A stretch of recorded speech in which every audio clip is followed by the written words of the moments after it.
Now I'm going to show you 3 video clips. Yeah. Each clip highlights the underlying stereotype about pursuing dance in Singapore. And see if you can identify the stereotypes in the different. Stereotype 2.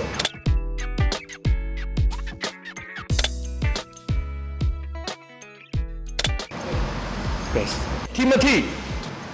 Quite well known that dancers don't get paid very much compared to a lot of other jobs. Person is like making money out of it. Like that's the issue.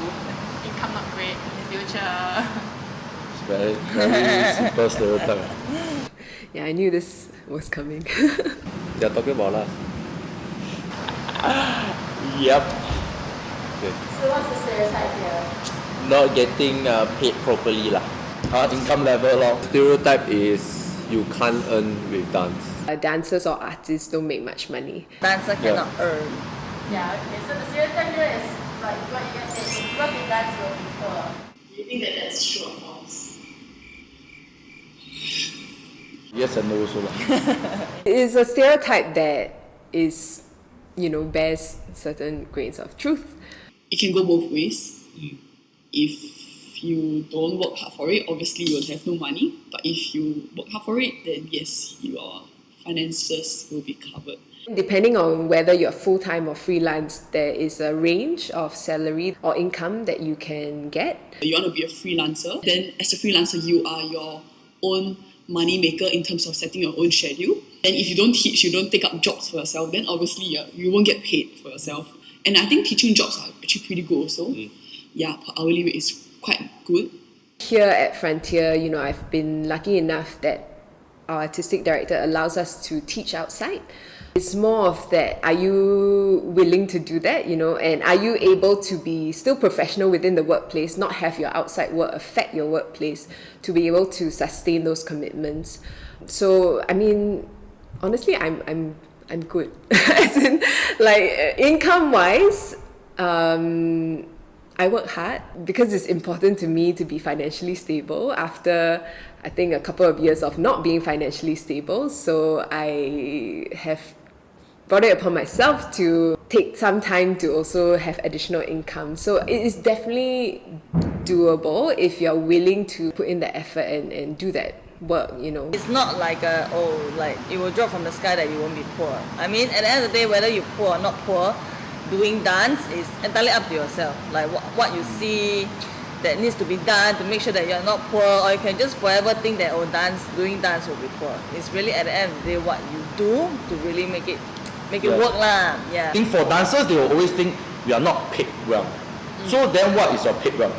And then in Singapore aspect, do you have the qualification to be paid well? If you have qualification in dance, doesn't mean you have qualification in teaching. So if you want to make a career of dance, you come to me with a qualification of dance, but not in teaching. You doesn't justify that you can teach well. A good dancer doesn't mean they can teach very well. Or a good dancer doesn't mean they can run in a company well. To some extent, if you really work hard and you plan your time very well, or if you're like a professional company, you will naturally get a stable pay. Maybe not the most 10K a month. You can if you're very, very famous actually. All these people that have money, they actually worked hard for it. They planned their schedule, they took their experience, they took their resume to another level, and eventually the money will come in. Maybe things that I'm teaching now, I have just gotten, based on saying yes to things, things that I actually don't have a lot of experience with, like teaching kids. I thought I wasn't cut out for it, but then I just stuck with it. I was like, okay, I need to make this income, so I'm just gonna try. And I didn't say no, and now I've been teaching kids for about 1.5 years, almost 2 years. Yeah, it's just about trying to make yourself versatile, that you're not just a dance artist and a performer, but you can also acquire all these skills. So the more skills you can acquire that are marketable, that are, able to kind of sustain you through a variety of things, I think the more you'll be able to feel secure within this career or community. For those of you who know, Ryan Tan, he say no matter what job you are in, if you don't know how to manage your finance well, you can still go broke. You get what I mean? And like even Ryan himself to me is a good example. You get what I mean? He's married with children, has a house, and he's still like running a studio. You know, and like someone close to me also, Kate and Alif, you know, married, a daughter, you know, and they're running a studio now. You get what I mean? They're still teaching and stuff. And of course I know like a lot of hard work goes into that, but that itself is a living example. So I guess it's again knowing how to manage your finance. Definitely every job scope should be paid to the justifiable amount, but I think in, let's say, street scene community or dance community, there isn't a fixed rate. So what is the fixed rate? It's justified by human, or it's justified by last time. Like there's no minimum wages, so I think it's also hard to justify. But you cannot compare the old and the now, because last time dancers are lesser. Now there's so many dancers, all want to make a career of it. And if you work in dance, you can't earn. Would you say that is true or false? It is true in Singapore. Yeah. If you talk about K cardio, you talk about Zumba, you talk about fitness dance classes, generally like their rates are higher than a normal dance class.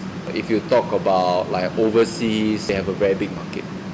Yeah. So I think in Singapore, because we don't have a very established market and it's very saturated, so it's very competitive.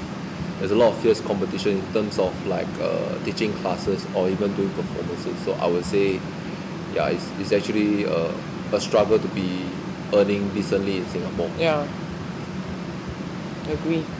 You know, when you grow up in a culture where people see, oh, doctor being like highest paid, engineer highest paid, it's because it's in demand.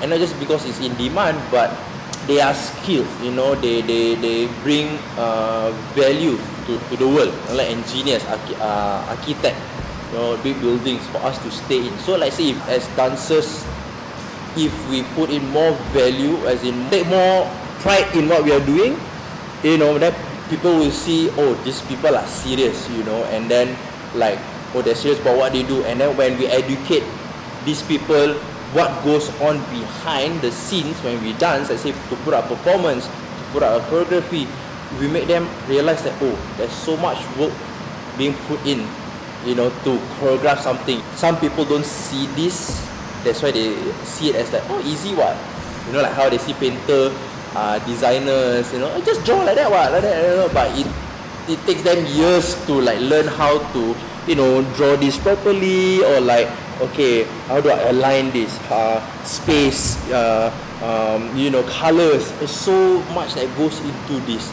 No, we are also a job. We are not like just an artist and then you can just suka, you know, pay us this, pay us that, wherever you want, or just go up there 5 minutes, like that, $300. Yeah, you try dancing or running for 5 minutes, sprinting all the way lah. You see, yeah, so they will never understand that. The question is, how do we make them understand that in what we are doing? Once they are able to see that, I believe it will change how these people who pay us, you know, will see that, okay, they deserve more, they need to be paid higher. It also comes down to the question, what do you mean by career? What is poor? You know, some people can own $1 million and they still think poor. It's a mindset thing, you see. Some people are living in 1,000 or a few hundred a month. They are like, you know, they are so rich in their mind, in their spiritual and emotional. So I think it is really come down to what is career to the particular person. To Fiona, career is different. To me, it's different. So if you kind of tag career with monetary, then it's very hard to compare. But if you talk about career with satisfaction, oh, sure. You get what I mean? One good example. Some people say like, you know, like the low job, like washing toilet is low job, you know. People give me this kind of comment. But you know, this guy, he got bankrupt, then he set up World Toilet Organization. So he traveled around the world just to inspect toilet. And then he get paid a lot. So what is career? You get what I mean? You know, like, oh, because they don't get paid much, then should I pursue? You get what I mean? It's totally understandable. It goes down to whether you're doing it for money or for passion. You know, like try, like I guess probably shift the mindset a bit. Not saying like totally ignore about money, you know, like yes, you have to think about money, But as you are starting out, it's very important to start from your passion. When you really love dance, when you really love teaching, when you really love moving, the money will eventually come in. Years ago when I started, I didn't think about, I want to travel, teach workshops in other countries and stuff like that. It wasn't that. It was just like, I just want to entertain people. I want to give them a certain feeling. Then I realized, slowly opportunities start to come in. People invite you to teach overseas. People want you to perform here and there. You get what I mean? So all that opportunities or offers came from like me loving dance. This passion that I have, like you really enjoy doing it. Then when you do that, all these opportunities will start to come in. For myself, I think providing a space to grow, to learn, and then having a fixed income and a constant increment in the pay will make more sense. That now I give you a 5K pay and you'll be very happy, but 1 year later I close down. No point. That's what I think DCA is there for. Yeah. And then I think not only DCA, Distinct Creative Arts, if you don't know, I think a lot of studios are also trying to push that forward. Is to really build a career out of it. Okay, thank you for watching this video. I think what we just share is just our 10 cent worth of 10 cent advice or opinion.